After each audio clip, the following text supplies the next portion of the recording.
ಧೀರ ಅಂತ ಒಂದು ಶಬ್ದ ಭಾಗವತದ 11ನೇ ಸ್ಕಂದದ 4ನೇ ಅಧ್ಯಾಯದ 9ನೇ ಶ್ಲೋಕದಲ್ಲಿ ಸ್ವಾರಾಮ ಧೀರ ನಿಕರಾನದ ಪಾದಪದ್ಮೆ ಅಂತ.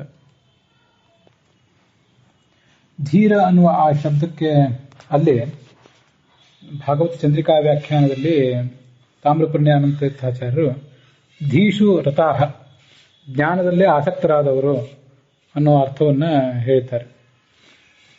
ಕೋಶಗಳಲ್ಲಿಯೂ ಕೂಡ ಧಿಯಂ ರಾಂತಿ, ಯಾರು ಬುದ್ಧಿಯನ್ನು ಕೊಡ್ತಾರೋ ಇನ್ನೊಬ್ಬರಿಗೆ ಅವರನ್ನ ಧೀರ ಅಂತ ಹೀಗೆ ಹೇಳಿದ್ದು ಕಂಡು ಬರ್ತದೆ. ಬೇರೆ ಬೇರೆ ಥರದ ವ್ಯಾಖ್ಯಾನಗಳನ್ನ ಅದಕ್ಕೂ ಮಾಡಿದ್ದಾರೆ.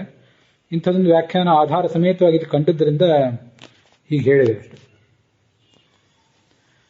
ಧಿಯಾಂ ರಮಂತೆ ಅಂತ ಮಾಡಿದಾಗ ಬುದ್ಧಿಯಲ್ಲೇ ಆಸಕ್ತರಾದವರು, ರಮು ಕ್ರೀಡಾಯಾಮ್ ಧಾತು. ಧಿಯಂ ರಾತಿ, ಬುದ್ಧಿಯನ್ನು ಕೊಡ್ತಾನೆ ಅಂತ ಹೀಗೆ ಮಾಡಿದಾಗ ರಾ ದಾನೆ ಅಂತ ಧಾತು, ಅದಕ್ಕೆ ಕ ಪ್ರತ್ಯಯ ಹೇಳ್ತಾರೆ.